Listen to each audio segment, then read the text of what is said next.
Okay, good morning, everybody, or good afternoon, rather. This is the July 15, 2025 Planning Commission meeting. In attendance are, or I guess I should call the roll. Let's see, I'm Mark Sakamoto, the chair. Commissioner Abbey? Here. Commissioner Dickinson? Present. Commissioner Gosselin? Here. Commissioner Hogan? Here. In addition, we have both Catherine Gunther and Dan Fleischman attending via Zoom. Say hey, guys. Good afternoon, everybody. Hey, I'm just gonna make a quick announcement and then I'll jump out so I don't get credit for this one. Oh, okay. And then Neil is handling the recorder thing. So we are going to go slightly out of order of the agenda right now because one of the items on here is a variance request from Fletcher, where the property address is 272 Combs Circle, and that hearing has been postponed, and Catherine wanted to talk about that briefly. So you have the floor now. Yeah, I just, thank you. That's pretty much what I didn't want to put the burden of doing that on you, Mark. So thank you.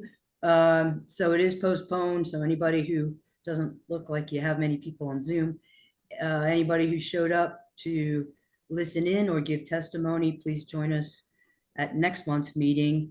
And the deadline for written testimony will also be extended to the Friday before that. So if there's anybody who can't make it next month, who planned on giving oral testimony, if they would like to submit written testimony, that can still happen until Friday the 16th of next month.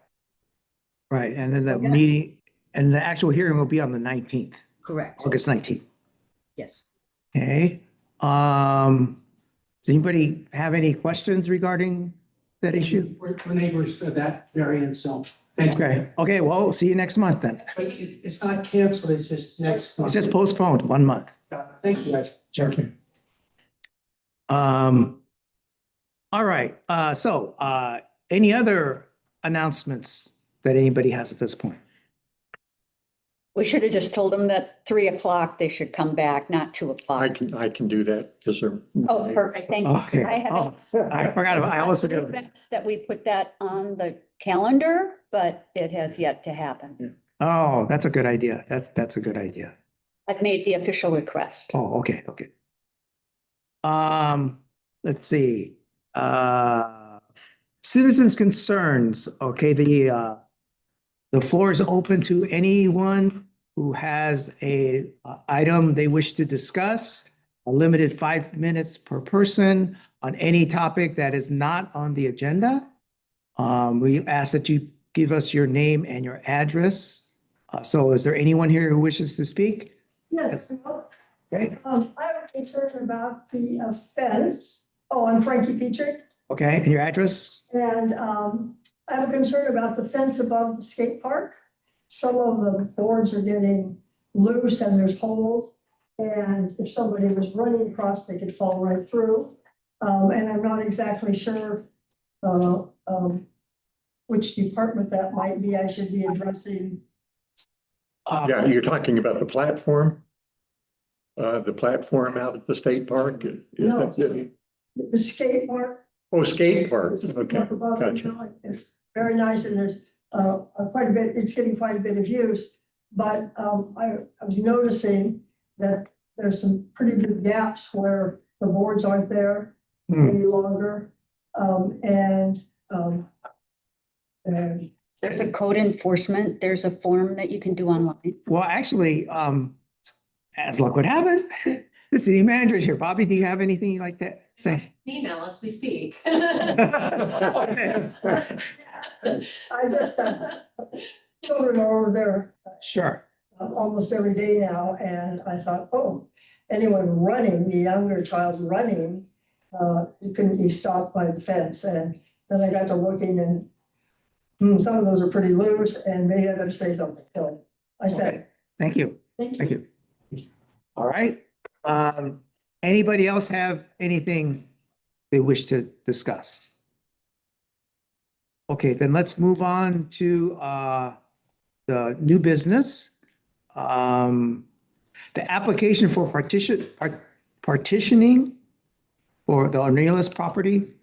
Dan, do you want Mark, because the agenda that I received called for a work session, I assumed we were going to be Oh, okay. discussing the code updates, and I to? Oh, I'm informed, sorry. I You're quite right. informed the applicant's representative that we wouldn't be getting this until 3 o'clock. Okay, my apologies. I jumped the gun. Yes, so you're right. So you want to go back to talking about the code updates then? That was the assumption that we were having a work session at 2 o'clock Okay, to discuss those. okay, you have the floor. Okay, thank you.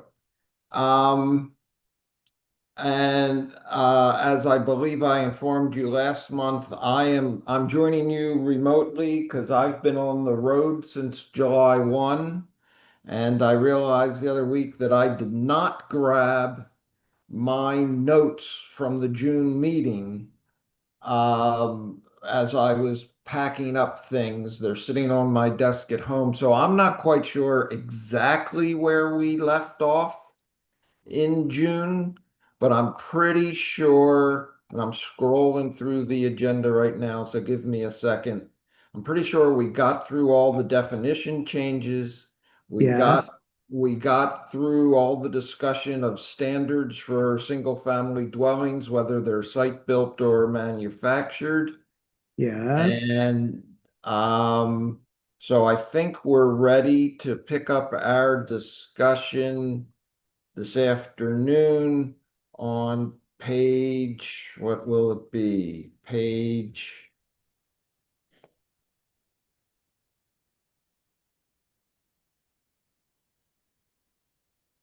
11. hang on, I get to that. So, So and the last page.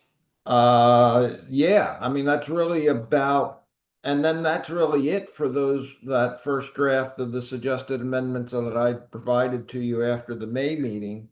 And it's Okay. still dealing with the single room occupancy use, and that was just this last part 7 of the proposed amendments just simply lists them in the residential parking requirements to say that you need 1 space per unit.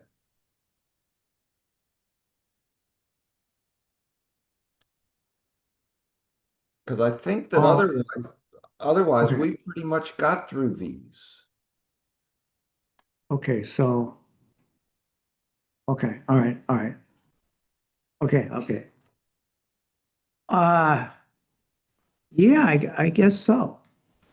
It did seem like we did a lot. Does anybody have any questions or concerns about anything on this document? Yes. Yeah, Lauren? There were some that were discussed in the June meeting that I didn't see updated or revised to this document that's in our packet today. Correct. A couple Correct. of them. I did not get to making those changes. I Okay. can give you my list of excuses, but this is the original first draft that we reviewed in June. Fine, I that pretty have much those- satisfies, because we talked about the flat roof issue, versus the pitch roof issue. Right? And then there were a couple items, as long as those are going to be revised, I'm fine with it. I will get those changed. I had a brief email back and forth this afternoon with Victor with Cascadia Partners.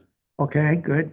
And because I know this first draft had been provided to them, and I told him that I had my handwritten notes, that once I get back home, first week of August, I will scan and get to them. Because my understanding is that essentially they are taking over from here. And that this, going through this first draft is really the end of my involvement. We're more than willing to be involved, but you've already got a contract with them to do this work. Yeah. And that's good. That's good.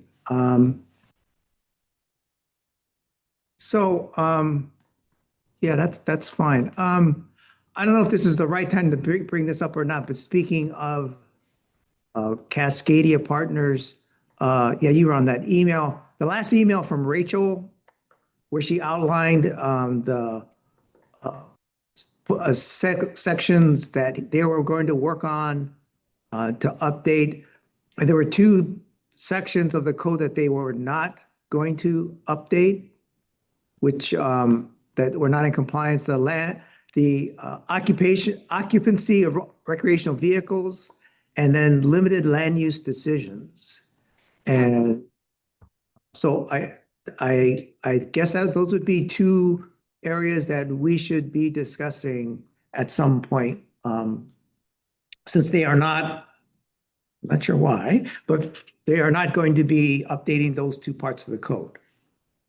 Can you repeat what two parts once again? I'm sorry, their description of limited land use decisions is discretionary review procedures where administrative review is required. Okay, And then the other one is the occupancy of RVs, was the missing allowances for RVs used as housing and for disaster recovery. I think we simply ban that, don't we? Isn't that what we do on our code? And that, I guess, is not in compliance with state regulations. oh, Right, the state is saying that you can live in an RV while, as a result of a disaster until things get reorganized and back, on track. don't we have that for 6 months when you're building a house anyways? I thought we But we did. don't have it for a disaster. What's the difference? Well, I think that's probably one of the things we need to look into, Okay, is exactly what we are supposed to be saying, because apparently, whatever it is, it's not right. can we just add it Uh, to their list? Well, it's in, they specifically listed, or they sent a list of 1, 2, 3, 4, 5 sections Sections of. they say are not in compliance with state statutes. 3 of the 5, occupancy based on familial relationships, manufactured homes, and SROs. Yep, which we're taking care of. Dan, between Dan and them, they're going to be taken care of. Excellent. So, but they have 2 sections, which were limited land use decisions and occupancy of recreational vehicles, that they say are also not in compliance with state code, but they are not going to be addressing as part of their work. Well, let's do it then. Let's put it on our list. We are, and well, that's why I was discussing with Dan to see that we do. It's too hard to do. Seems No, easy. because it's pretty well outlined by the state. Yeah. It's just nothing to do. So. So I- There's not a lot to do. But so is manufactured housing. I mean, I mean, essentially, it's. Okay, Same sorry, thing. Bobby, did you have something? I was gonna suggest that, as we find and identify these different, or Cascadia has identified these different code concept changes or code changes. If we could, like, take a look at them first and see if there's stuff that you guys can make the change on. If not, I think we should keep a connection with Dan and utilize him and their services to help as we see codes, like, something new on clarifying or editing. I think we should definitely continue using him as a resource for those specific types of projects. Yeah, I mean, yeah, I agree, yeah. The state has a pretty well-defined piece, Yeah. and, I mean, if we want to be in compliance with the state, wouldn't it make sense to just yes. take the state's statement and? Just the whole- Water in. Well, Dan? Is Yeah, it no, that- first, I remember, as I've started to become familiar with your code, finding some things in the code that do not comply with the limited land use decisions, statutes. Those definitely need to be addressed. Okay. I will say that, along those lines, I learned a few weeks ago about changes to the limited land use decision statute that the legislature's made in the past year or so. And I know that I and my colleagues at the Oregon Cascades West COG have a difference of interpretation as to what the law says than some of the staff at DLCD that we've been in discussion with. So I don't know what the folks at Cascadia Partners may have had in mind that you're not in compliance with, but definitely it's worth looking at your decision-making process for partitions, subdivisions, any type of conditional use. That's what a limited land use decision is under the statute. Those types of decisions as compared to what the statutes call a land use decision, which is comprehensive plan adoption and amendment and code adoption and amendment. Okay. So the things that we would usually call a quasi judicial decision Right. are what limited land use decisions are. Okay.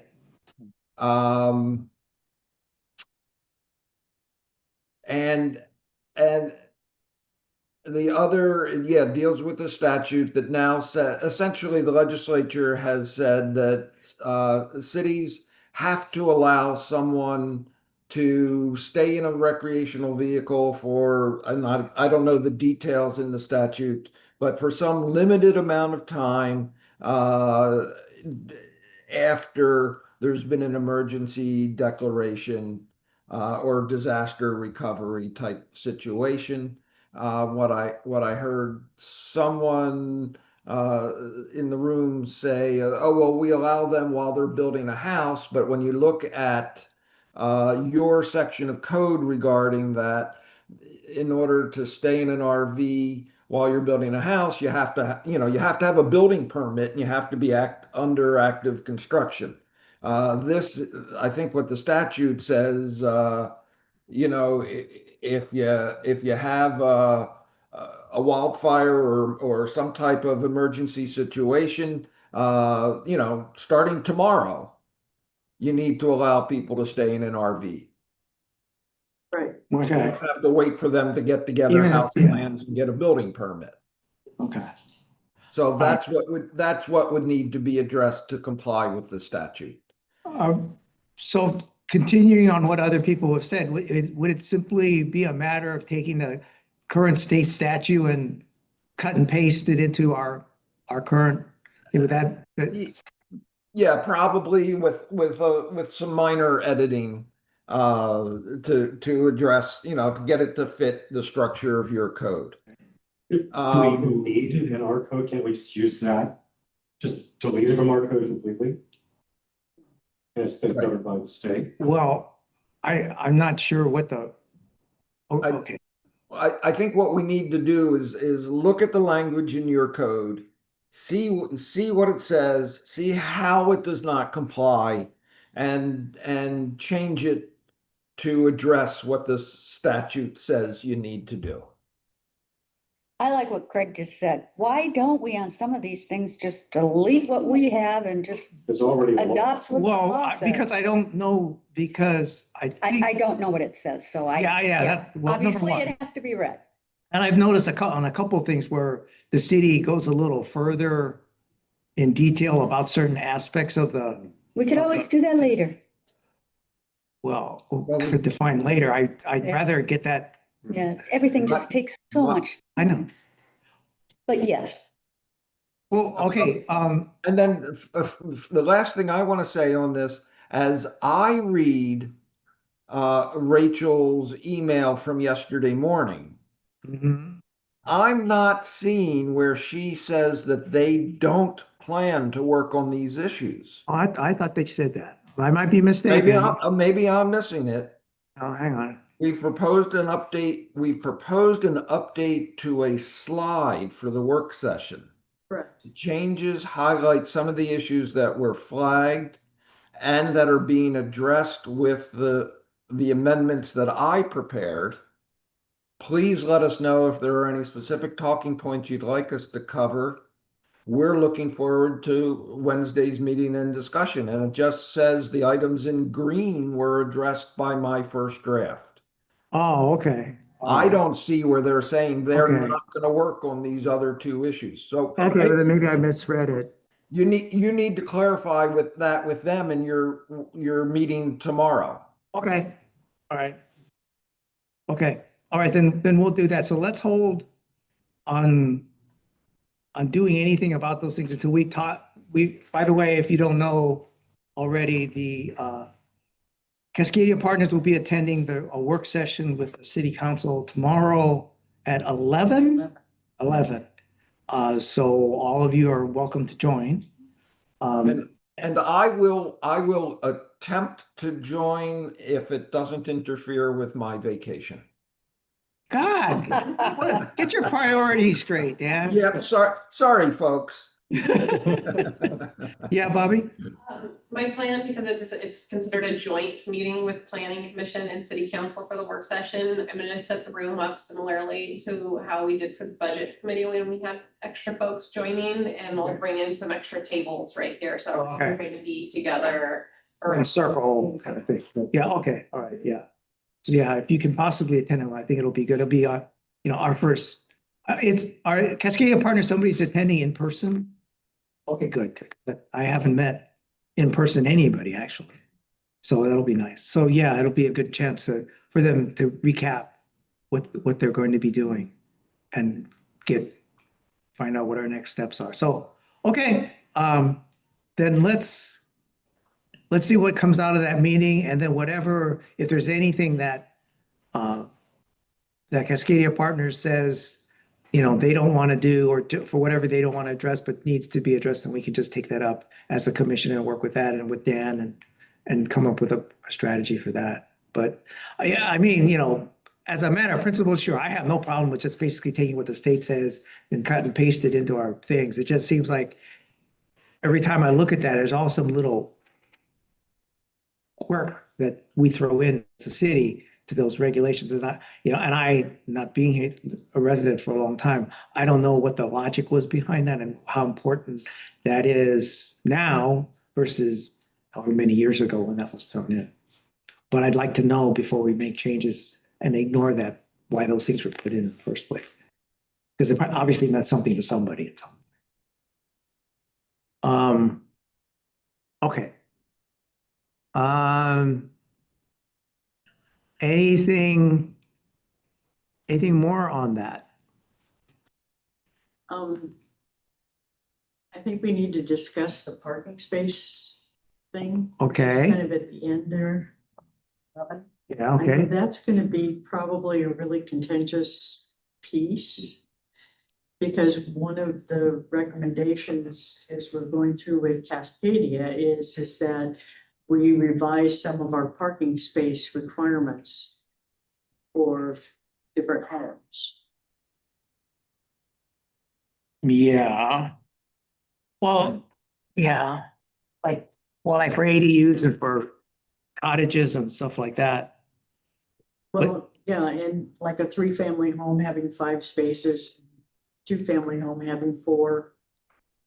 Well, Making it a specific requirement that you have that many parking spaces for a specific unit right. or dwelling. Well, those are the current. Those are the current ones. Those are the current ones. And so what this particular document was just addressing was adding single room occupancy, 1 space per single room, as one parking space per Correct. single room. That's being added on. Yeah, I guess there is a larger discussion in general about what we do about parking for residences to make it more attractive to build especially multifamily in the city. But I think the question right now, The question is on a single room occupancy, requiring a space for each room. And the units can be, what, six rooms, is that correct, Dan? For a single room. Yes, up to Up to six, six. To up to six 6 units in a building or. in a building, yeah. Boy, that's gonna be, Difficult to figure yeah, out. it's gonna be difficult to figure out. Well, yeah, but that's better.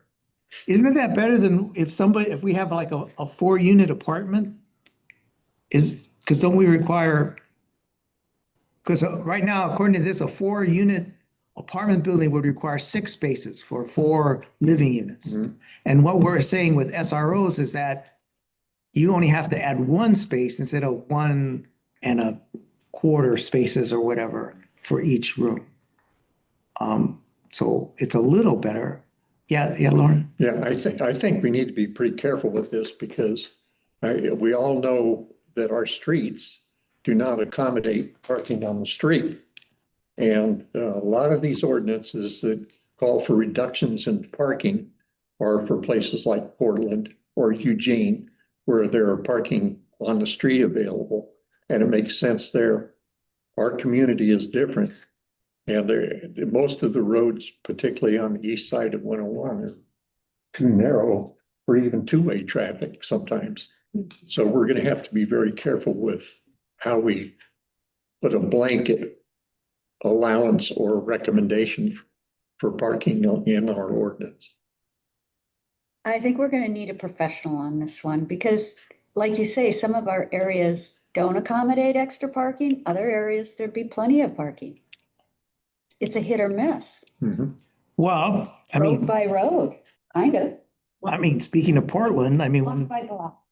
I think I think that if you look at how many lots could potentially be used for single room occupancy with 6 single rooms, it's pretty limited. yeah. I would think so. I mean, That's kind of the self-limiting. And especially on the east side. Yes, that would be self-limiting. In other words, they aspire to give, 6, Mhm. but they can't do it because they won't accommodate the parking.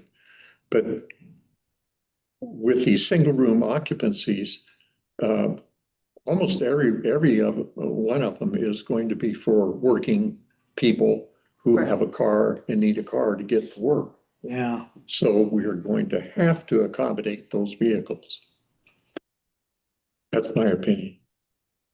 I think that's a pretty legitimate viewpoint on what we're looking at with single room occupancy.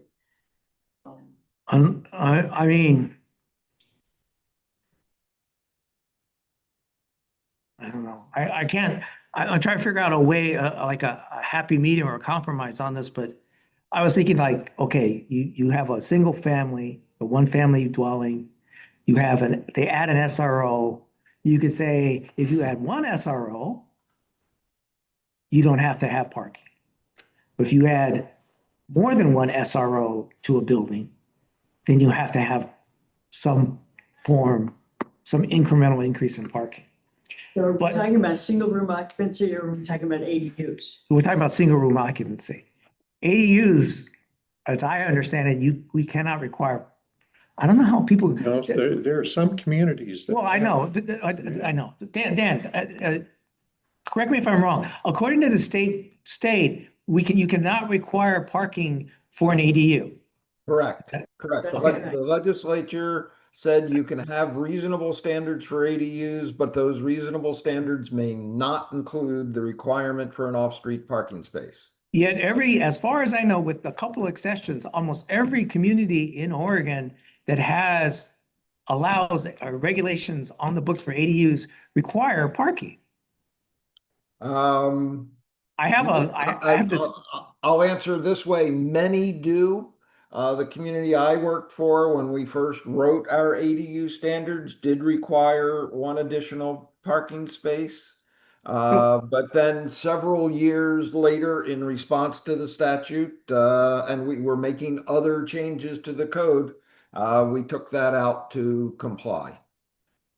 So the question is that if we say that in an ADU, you have to have another parking space, could somebody come along and say, I'm gonna sue the city about this because I want to put in an ADU, but I don't have enough room for another parking space, and therefore you're not allowing me to put in the ADU? Yes, Well, Yes, it Yes. says yes. And they could win. So we don't want to go there. they are likely to win. Yeah. yeah, so, yeah, so, I mean, that basically, because obviously, one of the biggest questions, and I don't want to get too distracted on this, off topic on this, but one of the big questions about ADUs as far as the community is concerned is going to be parking. And if we say in conjunction with Cascadia that, well, we have to have ADUs, and if we have to have ADUs to be in compliance with the state law, we cannot require parking. Correct. Which of course then brings us to SROs, but SROs, we are going to require parking. So that's kind of a weird Yeah, a thing. little bit weird. But on the other hand, Well, not necessarily, because if you look at single room occupancy and the concept behind it, there isn't a kitchen, there isn't, the other stuff, and I got confused. What is a single room? Isn't that what is that exactly again? Could you help me? it's like somebody, like a boarding house. boarding house. So They- it's just They, central or- kitchen. Or. they share a common kitchen and sometimes bathroom And some units. bathrooms. Those people are gonna have cars. Yes. Yeah. I think what we need to do is to have somebody look at the exact directive from the state. Because I have a sneaking suspicion that there's somewhere in there are some exceptions. Otherwise, For the we're talking municipalities ADUs. wouldn't be doing it. Well, okay, for ADUs, well, okay, I think for parking for ADUs, I think we need to hold that conversation until we talk to Cascadia. I'd like to hear what they have to say. But as far as I know, and I've read a little bit for whatever that's worth, I haven't seen anybody who has said it's okay to require parking. Everybody seems to be doing it, but I haven't heard anybody that said it's okay.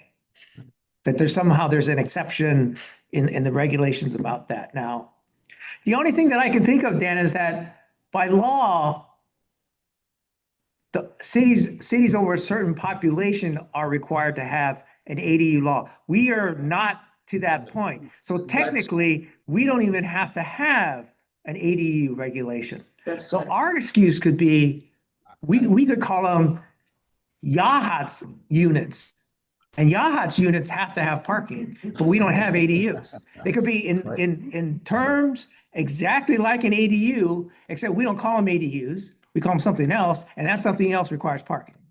And I think, I'm not an attorney, but that might fly.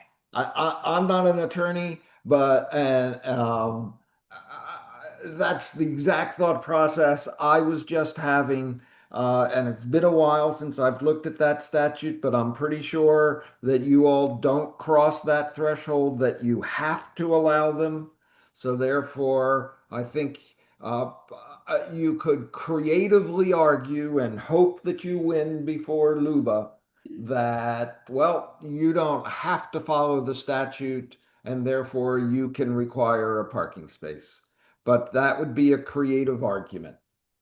But Yeah, Lauren. quite often ordinances are at that point where say, yes, you do not have to have this by law, but if you do, it has to conform. Correct. So we need to look into that. Yeah, and there is something else in the law that if you write a law to intentionally go around an existing law, that in itself is illegal. It's illegal. Yeah. correct. Yeah, it's like trying to make something legal that isn't legal just by changing the terms of it. That's not, but then that's why God invented lawyers, so I'll let them fight that out.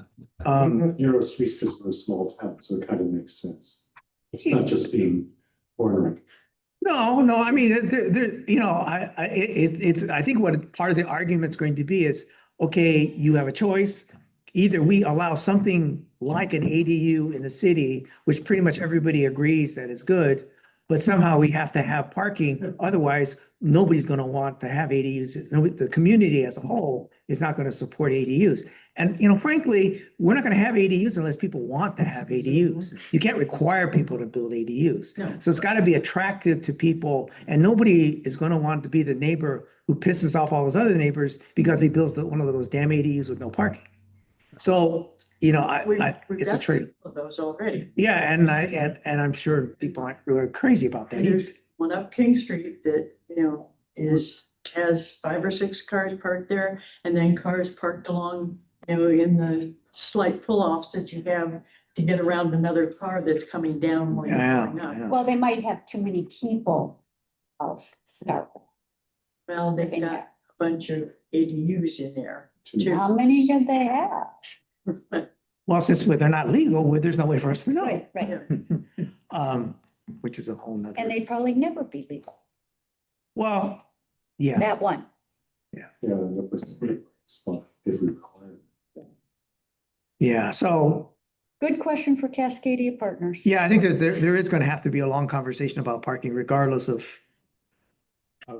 what the intent of the law was. For us, I think there's going to have to be a long Well, we conversation. could write the code that, specific to the street that they're on. If there's on-street parking available on the street, then Yeah, but, but if there isn't, well, Portland went through this when well, not just for ADs, but they built apartment buildings Park buildings. with no parking or limited parking. So people, the theory was that there's enough public transportation in Portland that you don't really quote unquote need a car. And of course, what happened is that everybody had a car and they just parked it on the street. And then they had to have regulations about where you can park it for how long. And then they had to issue permits Right. so that only residents could park there. right. There's And- codes. So, yeah, for certain times of the day, and it was just, I don't think we're ever gonna get that much. I mean, the parking signs in Yeah. Portland were like this long about, okay, you can only park here, without a permit. With a permit, you can only park with the. And then every Thursday, you have to park on the other side of the street because of the trash. It's just like, And then there was a soccer game at the stadium, which. oh, yeah. So, I don't want to get into I don't want to start carving up Yahats into parking districts, which is what they had to do. So No. I'd hate to do that. I think I would prefer that we come with with some sort of regulation that applies to the city as a blanket Okay. statement. Instead of because you start trying to build exceptions to everything and you never think of all the possible Right, exceptions that come up. definitely. And then somebody will be very creative Yes. and then, so anyway, So let me throw in a couple of words of potential wisdom regarding my experience with ADUs. Recognizing that Staten, on one hand, is a much bigger community at about 8,000 people compared to you at 1,000, and on the other hand, is not a tourist area as you are. And so I would expect that you would potentially have additional demand to create ADUs to be rentals, to be, transient rentals. But in two things in Staten, in the 5 years between the time we allowed ADUs and I retired 2 years ago, there were 3 of them built in a city of 8,000 people, one of which was in a new construction home that they included an ADU. The other 2 were detached structures that were built, just very small homes built on a lot with an existing home.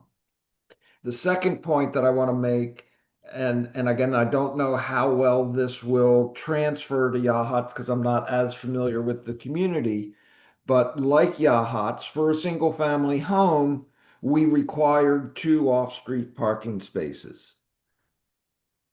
Almost all of the homes in the city had a 2-car garage.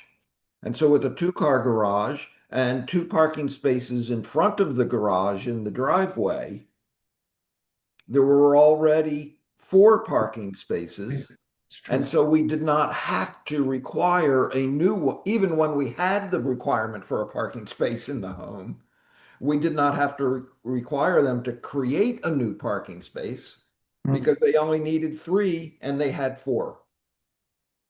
But that's no different than what we see in improving bed and breakfasts and things like that.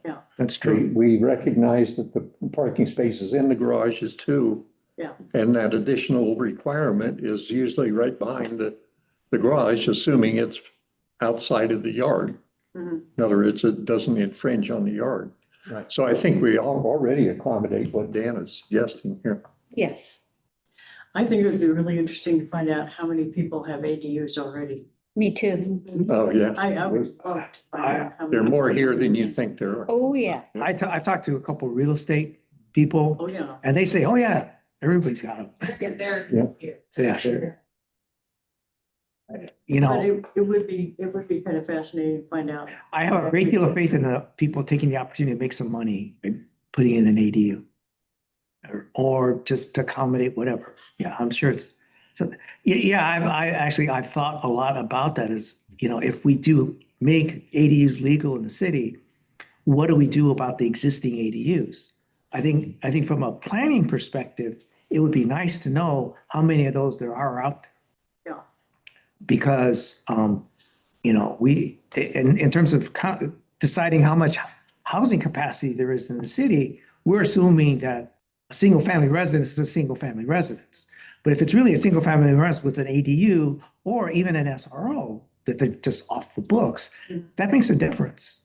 How many of those? I don't know, but everybody seems to think it's like wherever you want to go, there's one.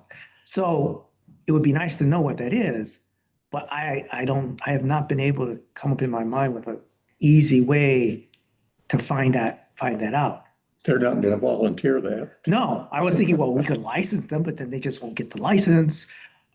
We could, unless we offer some sort of monetary financial incentive for people to report or build ADUs, which is a possibility. I mean, that is one way to encourage people to build ADUs if you want to do that, is to provide some sort of financial incentive for people to do it. You know, the service charges, permits. The major impediment to the development of ADUs, in my experience, at least in Staten, we did not address them in our system development charges. So, you know, they thought they were going to quickly throw up a $30,000 little apartment on the side of their house and found out that we were going to charge them $16,000 in SDCs. Yeah. So, you know, then it comes down to how bad do you want it? Right. How bad does the city? So again, if this is something you want to encourage, then you also need to be looking at your system development charge methodology and figure out how to give them a break. Yeah. So then the other thing we need to look at too is somebody going to put in an ADU and use it as a vacation rental? Well, we can just prohibit that. We will prohibit that. I think everybody agrees that. Yeah, it's already illegal, but People do it still. Yes, Bobby. I mean, and the same way with. An ADU as a vacation rental unit or as a vacation rental. However, it would have to be licensed with the Yeah. city and we only have 125. So that's how we would regulate. it. We wouldn't regulate that they use their ADU for that, but we would Okay. regulate that But they how- don't have. How do we know? Well, there is software that can be used. We keep track of right now. We rely on neighbors to report if they think that there's suspicious usage, like lots of different vehicles, and we have our code enforcement looking at that, and that's how we are looking at it right now, if we get reports. But there is software out there that they comb every single vacation or vacation rental site, VRBO, Airbnb, Away, any of those different types of sites that people use to book. They have software that monitors those. And they use your city limits and they will identify any that are being advertised on there. And they'll find the people that are doing that illegally. We have done a little bit of a cost analysis on that. I don't know that we have enough worry to invest the $15,000 in the software, but I know the county is using it and I know personally that they have sent letters and fines out to people who are listing. So it does work if that was something that was going to be really honed in on it. It's definitely an option, but we haven't quite seen the real need to invest in that yet, but it's an option. Interesting. Okay. Yeah. Don't we know about the ADUs from census data? We know who's living in the city. So We know numbers, we don't know. would you have addresses and names? I don't, well, Somebody does. we have addresses and names through like our utility billing, that's non-proprietary information, which I didn't know is that anything. But body count of humans living in yards, that's the census data. Yeah, we don't have addresses or names for that, just numbers. Yeah.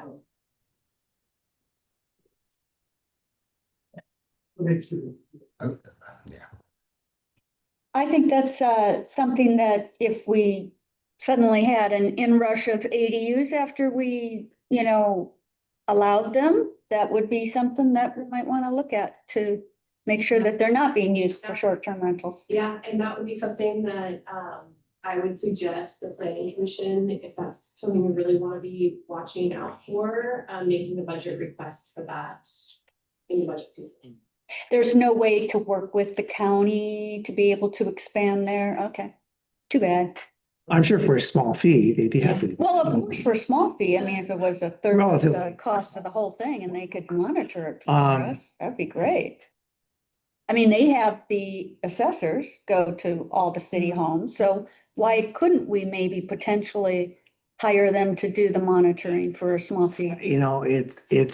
Well, there's partly a how cost effective and what the return on investment would What the be. return on investment is. Because, and it's tough to know since we don't know for sure how many renegade Right, vacation rentals there are. We don't know what potential income or whatever we're losing or fines that we're losing out on by having these people out there doing it illegally.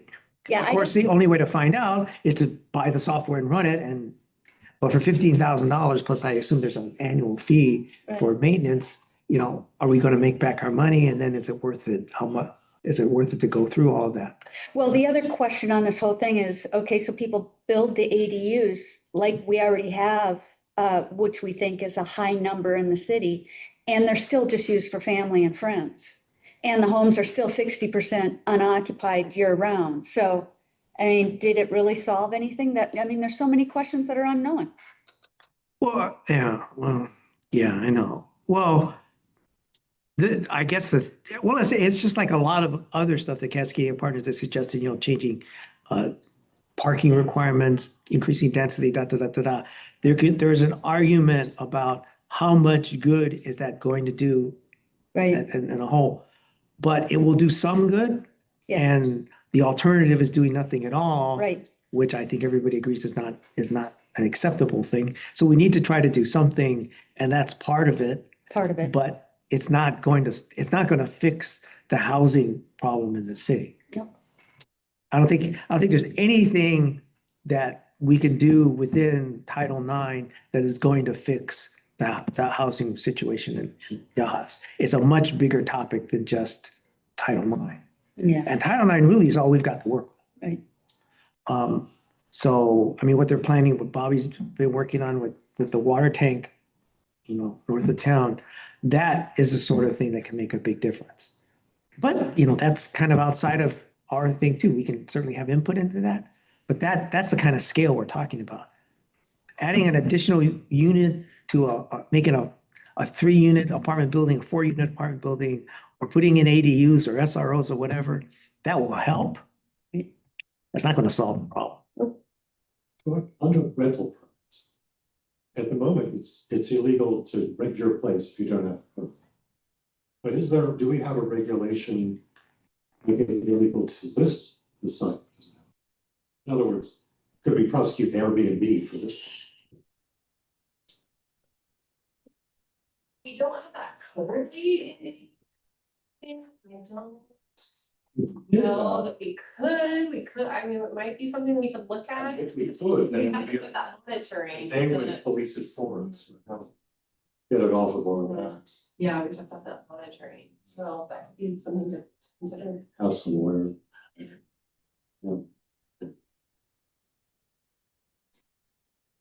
Okay. Well, My burning question, I was gonna bring it up tomorrow too during the meeting, is how do you keep the additional builds from being second homes? Yeah. What do you mean by second homes? They would have to be fee simple. People go So- away and just use them. No, that's right, 10% so of it's the like time. you build extra homes, or we build extra. Third of our houses are like that already. I mean- We've already done it. If you can eliminate second homes, it would solve our housing shortage right away. But we can't do it. Oh, right. Yeah.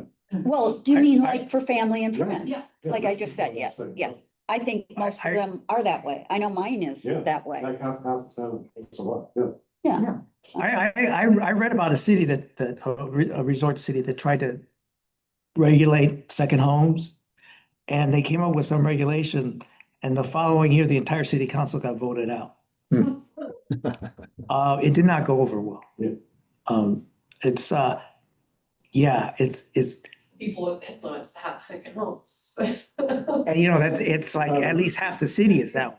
You know, it's not like there's a small percentage of the cities that way. At least half the city is that way. So if we come up with something, we're gonna piss off half the people, half the homeowners in the city. And that politically is not the greatest way to get things done. Was it? I mean, just do quiet water. I read about, I don't know if you know anything about this, vacant property tax. Yeah, Have you ever heard about that? I've heard about that. They had it in Victoria, BC and San Francisco, like so much square footage of your property is vacant, 80% of the years you pay per square foot. I like that. I think it's probably the same thing here. I think that's kind of what they were trying and it didn't go over well. That was, It's probably pretty hot. I think that was the deal, yeah. Yeah. This is so unfair that there's so many homes unoccupied. I have one in front of me. It hasn't been there for a year and it's brand spanking Oh, new. a guy from Texas? Yeah, I know. He spent a lot of money on that house It too. just sits there. And it's just, yeah, I think I've seen him there once. I read a book called Over Books. And it was about what Europe has done to mitigate some of the tourism Mhm. impacts. And there's a town in England that eliminated the ability to purchase. Oh, So I mean, there's models out there. I think they're far and few between. Yeah. Because it changes the feel of the community. yeah, it Yeah. does. But they also have a king. There we go. Yes, seriously. We got one too, I hate to say, but. Just, nursing. Boy, I think I'll go for the chocolate. Work session conversations. Yeah. Yeah, I know, sometimes I stand at the window in our house, I look out over the city and just think about half the homes being empty. And it's just Crazy. 60%. 60. I figure at least at any one time, at Yeah. least Yeah. half the homes are empty. But that's across America. I mean. Well, in any maybe resort not town, Some states. I know, but every place, not a lot of places. yeah, I know, you read about any resort town, I have read about A lot of places where it happens. Aspen is that way, Say that Antelope again? is that way. Well, most places where there are empty homes, housing's not on a lot of demand. It's empty houses where there's a lot of housing, Right. so it's stark. Gotcha. Anyway, well, we're not gonna solve that problem here today. So, sorry, hang on. How about a break? It's about time? Yeah, it's about 5 of, Okay, so if you All want right, to take a so- break, I'm assuming that what's his last name, Swinehart? Anyway, the surveyor that was representing the analysis at the June meeting will be back. I told him 3 o'clock is when we'd be picking up that application. okay, all right, so, Why don't we adjourn until 3 o'clock then? Is there a reason we have the work session first before the other way around? Yeah, I know. I kind of wonder about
get back here now.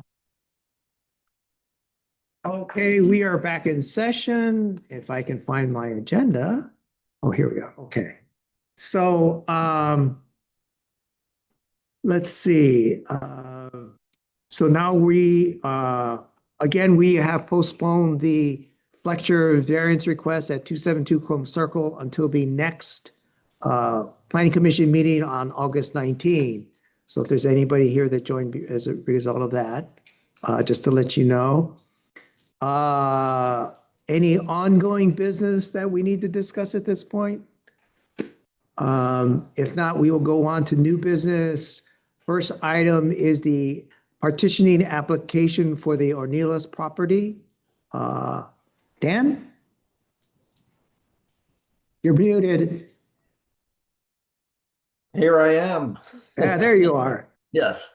As stated, this is the property that we discussed last month, in which you granted the variance to the minimum lot depth requirement. Now that that is out of the way, they have submitted this application for partitioning. Based on some email correspondence that at least I saw this afternoon when we arrived here, I expect that Steve Swinehart, the applicant surveyor, was to attend, but it's a half-acre lot. Each of the tentative partition plan that you have before you is essentially the same that you saw last month when you approved the lot depth requirement. It's my assessment, as presented in the draft order of approval, that all of the pertinent approval criteria are met. I will say, as an aside, that I find your code to be a bit unusual in that this application, this is not a public hearing. Your code does not require one. And your code does not require any notice to the neighboring property owners that it's been submitted. Your code just says the application, once deemed complete, shall be sent to the planning commission, who shall review and act on it at a meeting. So it's listed here not as a public hearing, but as a new business item. Okay. And so, with that, you've got, my recommendation is to approve the order of approval, the draft order as presented. Okay. Does anybody on the commission have any questions for Mr. Fleischman regarding this application? Okay. I have a question. So in the future, should we have something in our code that requires a public information, Yeah. public meeting information? I would, there's nothing that says you have to. I've got before me for a staff level decision, a property line adjustment. And your code requires that I notify the neighbors and then wait, I think it's 10 days to before it can be approved, to give them the opportunity to review the application and comment. And in this type of application, you don't even have that requirement. But I So- thought that land use decisions were to have the public for a certain distance be informed, like from 1970 something on. Right.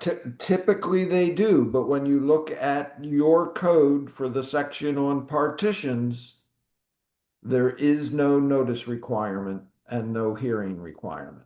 So I would say, as as you review whatever it is that Cascadia Partners has identified that needs to be adjusted for limited land use decisions, yes, you should consider what type of process you want to have for the review of a partitioning application. Okay. Can we get that on like a to-do list for them? Yeah, Okay. I'm just a little bit. thank you. Yeah.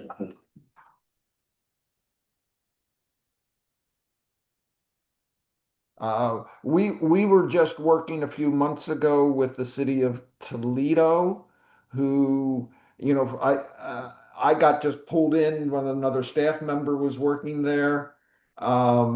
They are trying to, right now, they require that partitions go to the planning commission, have a public hearing, et cetera. They're working on, or maybe they've even enacted them already, amendments that would make it a staff level decision, but still with notice.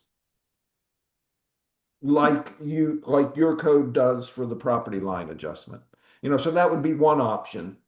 Okay, so we wouldn't have to go through the full blown out thing, just Right, FYI, this is going to have a, right, going to be right. approved and da, da, da. Right, there's not gonna, you have, you know, you as the neighbor have the opportunity to provide comments, but it won't be at a public hearing. You need to go and, you know, look on the website or go to City Hall, look at the application and submit written testimony. Written Well, I comment. would think once somebody is being invited to write written testimony, it should go before the board. I mean, it just seems like otherwise, why did they bother Right. writing written testimony? Well, it would still need to be considered by the decision maker, whether that's staff or the planning commission. It's It still just part of the holds record. people Again, to you know, this account if they go before. this property line adjustment that I'm working on, you know, again, your code requires notice, but the city planner is the decision authority.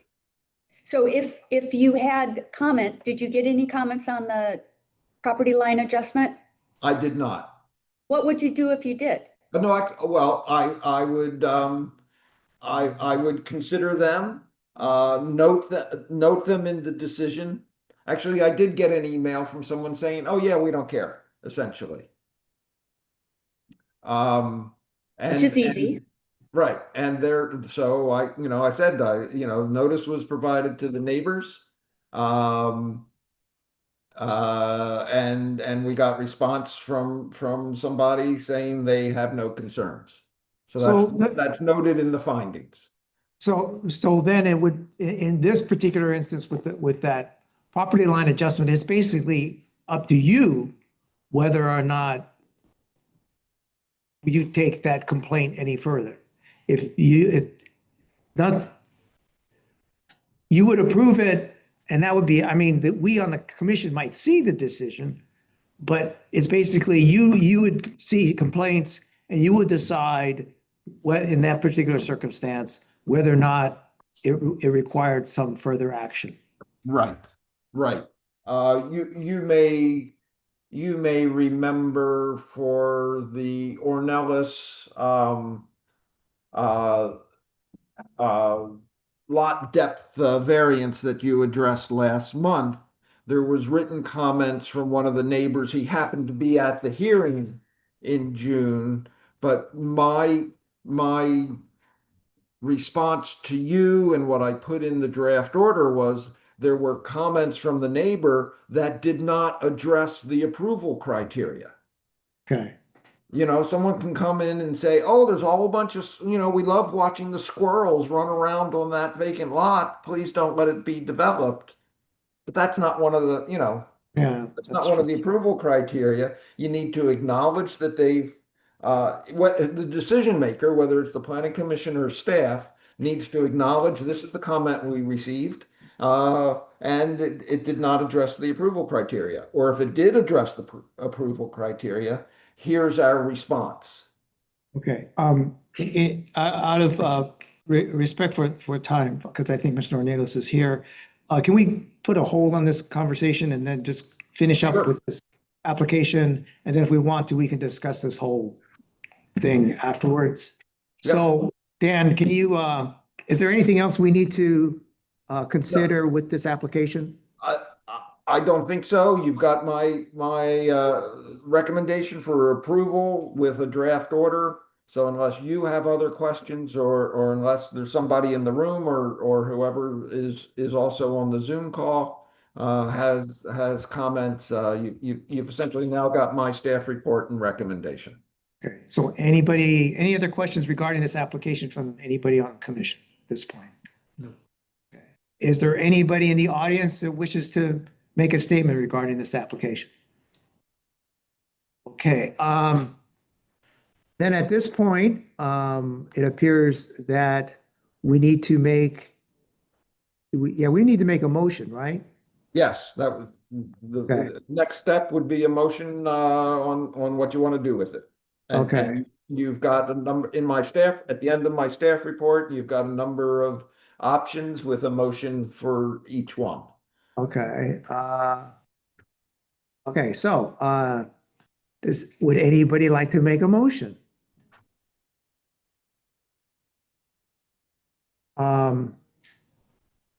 Okay, all right, then, I move that the Yahats Planning Commission approve the application of Michael Ornelas for the partitioning and adopt the draft order of approval as presented. Do I have a second? We don't need seconds, apparently. We don't need seconds? We have some kind of strange rules here. that we don't need seconds. Okay, so, then, let's go down the list. Commissioner Abbey? Commissioner Dickinson? Aye. Commissioner Goslin? Aye. Commissioner Hogan? Aye. And chair votes aye, so the, motion is carried. And, Mr. Ornelas, you have your partitioning approval. Anything else with regard to this? Okay, next item on the agenda. You're welcome. Why do I keep losing the damn agenda? Okay, Suggestion for Dan, Oh, when you're talking about partitioning.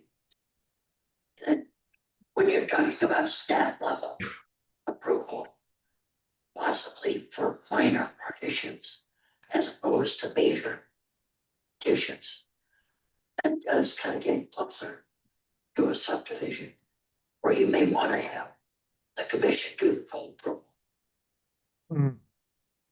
If Toledo had gone ahead, made the change. I just talked to Arlene yesterday, and she said, "Oh, we've changed our process." So it is a staff level Right. decision, minor partitions. this would be considered a minor partition. right. Again, what Toledo did that I helped work on some of their amendments. I don't, again, I wasn't involved in the process other than reviewing a draft and making some edits to it. But yes, partitions are now a staff level decision. Subdivisions go to the planning commission and require a public hearing. So that is an option for you all to consider as you figure out how you want to deal with this. The major partition myself, in 20 years at least, they just don't happen. They become subdivisions, so anyway, that's all I was gonna say is. Okay. Maybe we need to look at the definition of subdivision. I just think that when there's an opportunity for comments to be submitted to the planning department or invited, because we sent out a letter saying that something's happening in your neighborhood, that it should come before the body because it gives more credibility, that there's more brains looking at what the thought pattern was than just one person. And it actually relieves the planner from being the victim of potential. Yeah, whatever. yeah, I agree. I agree. I agree. I mean, it does kind of say, well, we want your comment, but maybe we'll listen to it, maybe we won't. I think we need to, if we're going to have public comment, then yeah, there needs to be some sort of process built in so that if needed, it gets to the commission. And I don't know what that is exactly, but whether there's, maybe, I don't know. I think we need to probably talk about, I don't want to necessarily talk about that right now because it's kind of, Put it on your list. yeah, I know. So, I think I would suggest it's something to discuss with Cascadia Partners. Okay. And amongst yourself as you proceed to address whatever it is that they had in mind that you need to Right. address for limited land use decisions. Okay, okay. All right, so the next item on the agenda is the revision to the noxious and invasive plants ordinance. Lauren? Yeah, this is not anything we need to work on today or anything, but just kind of a heads up. The Parks and Commons Commission has been working on the revision of the noxious plants and fire-related issues. And I think Bobby can correct me if I'm making a misstatement or anything, but my understanding is that they were kind of trying to figure out how much do they do? And as of the meeting that I attended on the first Parks and Commons Commission, the resolution, as I understand it, is that they intend to come up with a list of noxious weeds that are prevalent in our specific area. And then the planning commission is to actually write the ordinance. And the thing that makes this a little bit different is that Craig Bertie, Mayor Bertie, who is quite renowned for his knowledge of plants and that sort of thing, has come up with a suggested ordinance. So you can see all of that in the packet material. But all I'm doing is kind of bringing it to our attention that at some point down the road, not too far, we're probably going to have to look at this ordinance provision as well.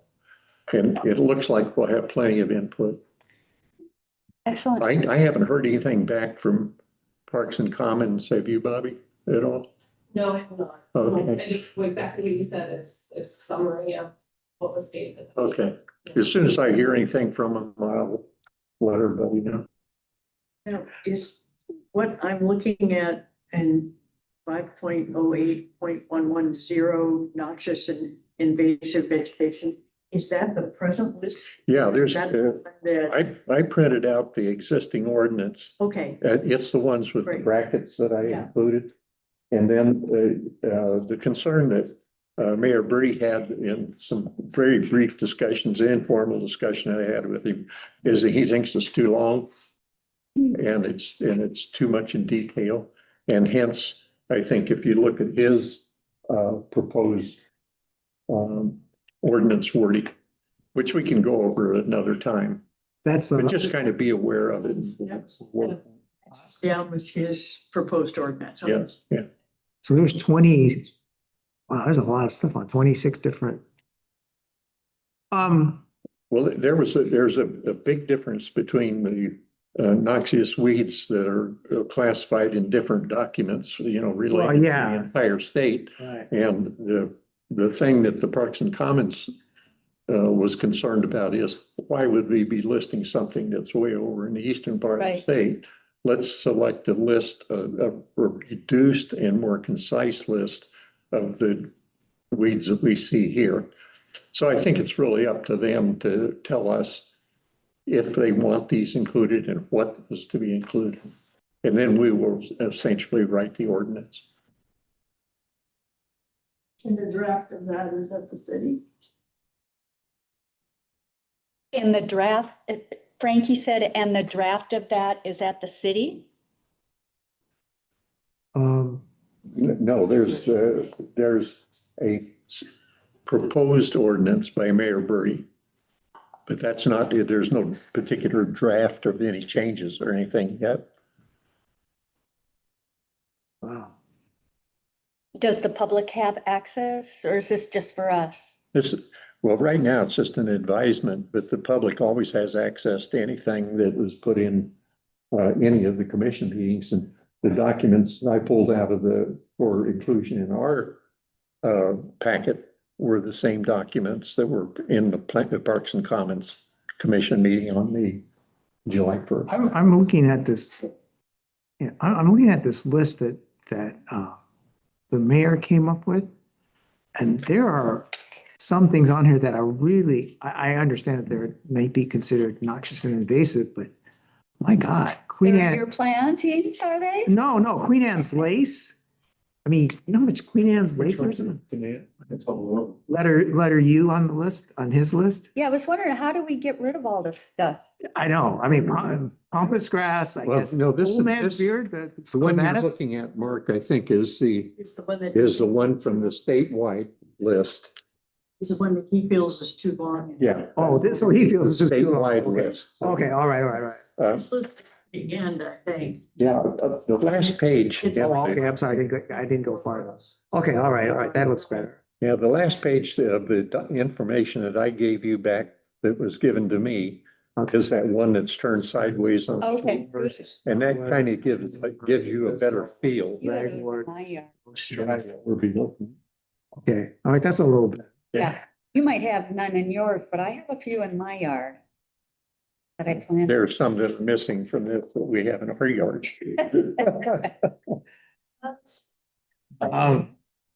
Anyways. Can I ask a more basic question, is why does this become a planning commission issue? I understand why it's an important citywide issue, but why specifically the planning? I mean, it's in Title V, right? Judging from the numbering. Well, yeah, my understanding is that originally it was handed to the Parks and Commons to write this, Right. and that and Bobby knows more about it, better history than I have and what happened, but basically they felt that they weren't prepared to write an ordinance as the planning commission is. Is that? Yeah, and that their commission is so hyper focused on public lands, like the commons and parks. Okay. And much of this pertains to private properties, which Okay. is more in the purview of planning commission work, so they felt like it was out of their Okay, purview. okay, all right. So Yeah, I'm not objecting. I was just wondering how. Well, I think this is something that definitely will have input from the public on. Mhm. Yeah. So maybe, yeah, so I guess we need to have a public hearing on it Yeah. anyway. But, okay, so at this point, there's no action required on our part. No, Just this is just an FYI. that's correct. Okay, all right. Yeah.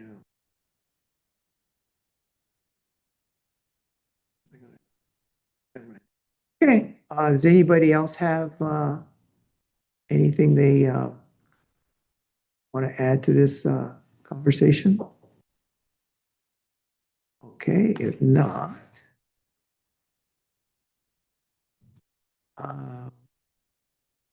All right, commission chairs meeting. I took notes. Hope these are the right notes.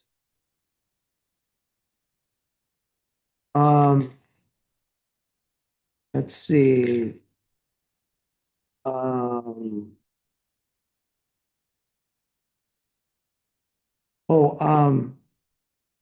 I don't know. This is kind of more of a general interest thing, but I don't know if you've been following this, but I guess there's been proposals from several cities on the coast to change the way the hospitality fees allocated.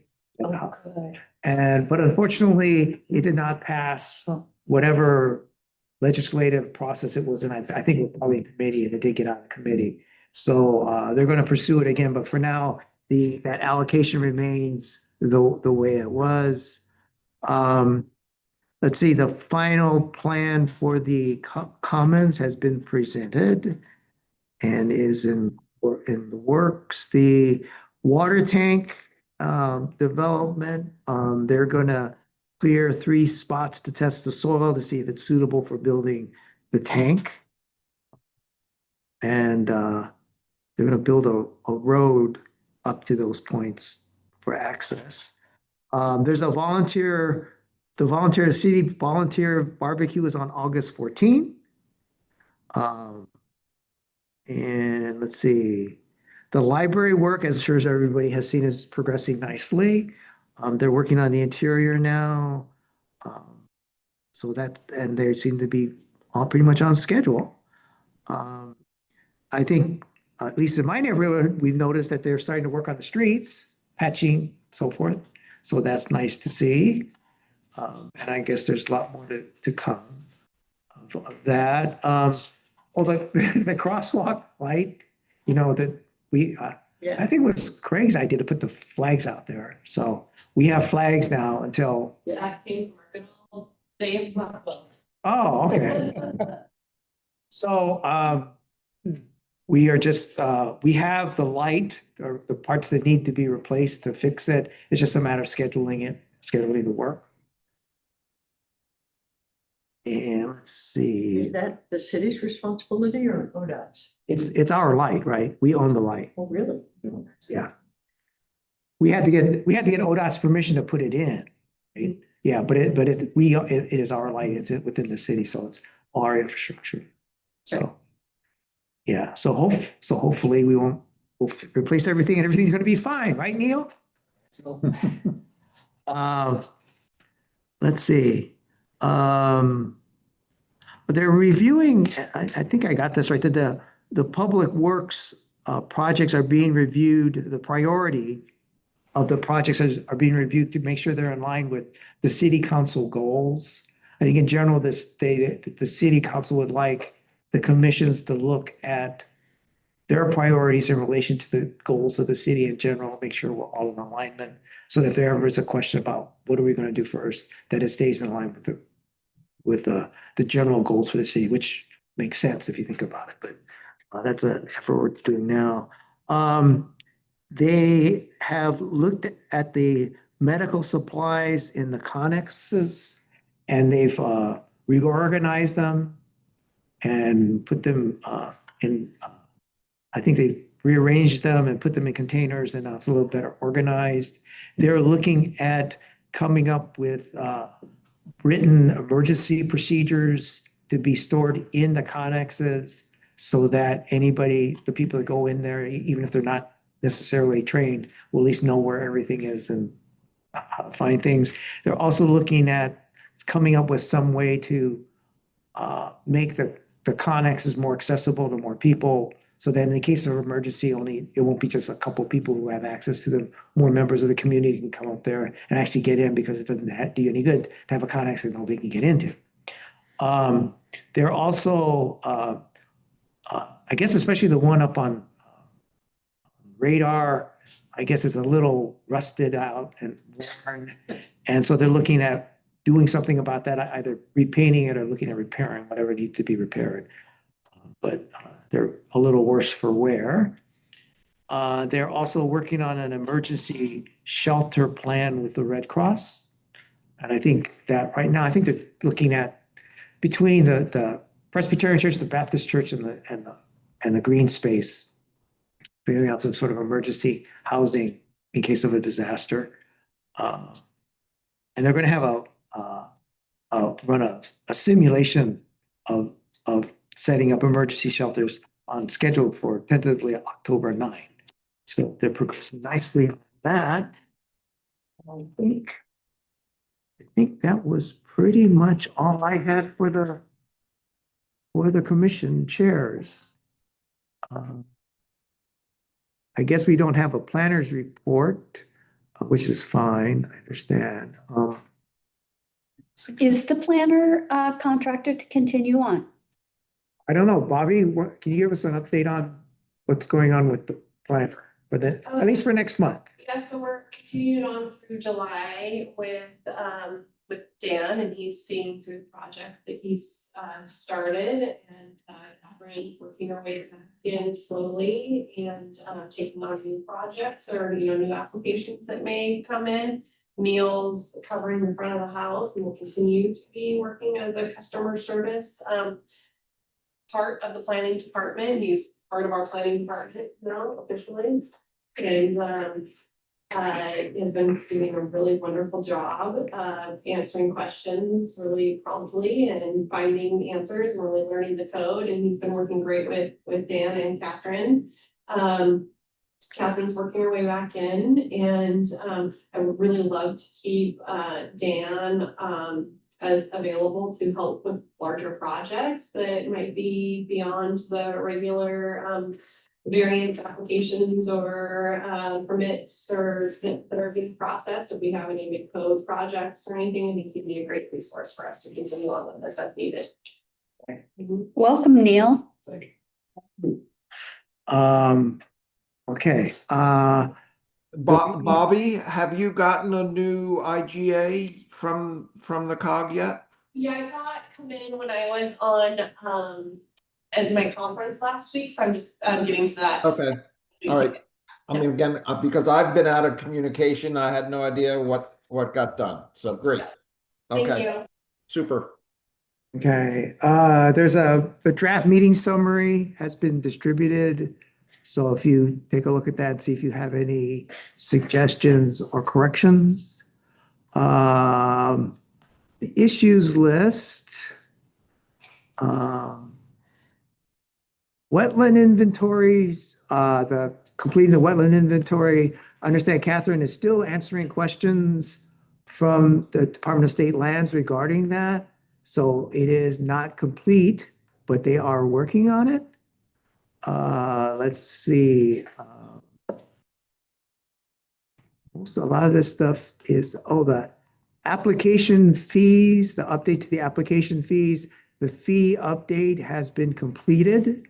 So all the citywide fees, including service fees, have been updated, and Bobby will present them to the planning commission so that we will see what the new service fees will look like. Let's see, a lot of this stuff is Cascadia Partner stuff. Let's see, which I think I forwarded on to you, the draft of our next contribution to the city newsletter. We'll talk about zoning variances. Anybody who has any other suggested topics, I'd love to hear that. Let's see.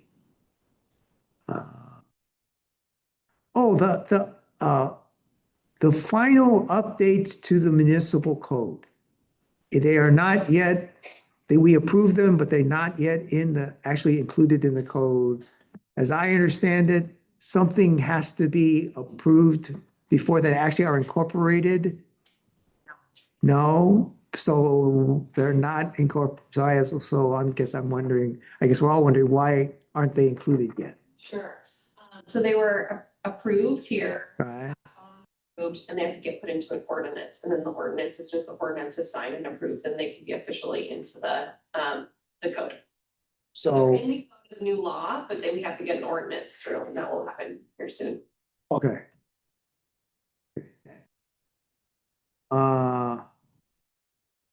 Let's see. So we actually are talking about mobile home, SRO, setback code. A lot of this actually, a lot of this stuff is we're going to have to discuss on Wednesday. So there's nothing really we have to do for that. And I think that's all I have for issues. One suggestion Bobby made in the commission chairs meeting, which I thought was a good one, is that we should, at the end of each meeting, I should go through and recap any action items that anybody has as a result of today's meeting. Like, I have some action items that tomorrow I'm supposed to bring up the whole thing about how do we handle partitioning requests and property line adjustments and what kind of process we should. So that for instance is something I should do. And if for instance, if Lauren had something with noxious weed, I would have that. But that I think is a good idea to have included into the minutes, just so that we have a record of what it was, which is kind of what the issues list is, but this is a longer term thing versus the action items are just from month to month. But there's that. If I may interrupt. Sure, please do. I would like to say good afternoon and exit the meeting. Because of things happening here, I don't see that I'm going to add any value to the rest of the agenda. Okay. Thank you. Thank you for everything, Dan, and hopefully we'll hear from you tomorrow. Sure. Yeah, we'll try to make it. Okay, Alrighty. Goodbye. okay, bye. Okay, any other business that anybody has to discuss? Regarding, yeah, yes, Joel.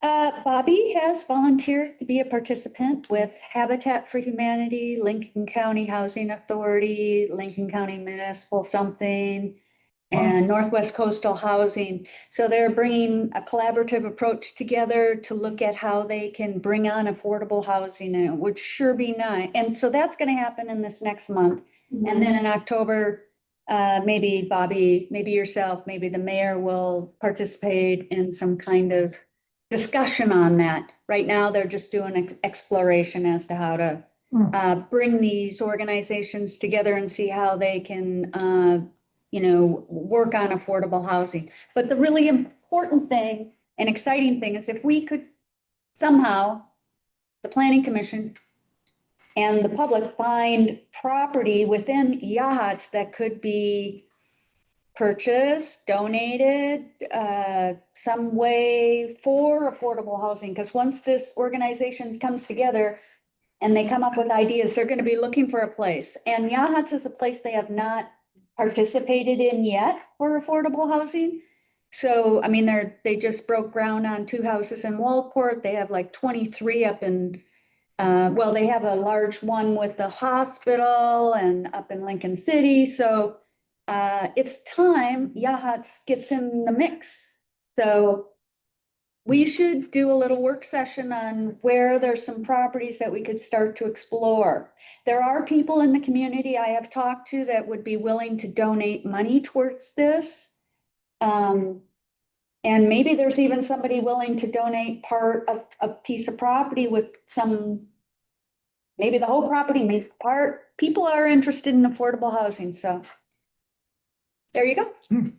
Okay, so is this a county-wide thing, or is it more than just the county that this? It's Habitat for Humanity, so they're not yeah, just this county, Okay, all right, just Lincoln County. okay. Yes, countywide. Okay, But a lot of the parts of the county have already had Habitat or Mhm. other, affordable housing. yes, and we have not down in South Lincoln County.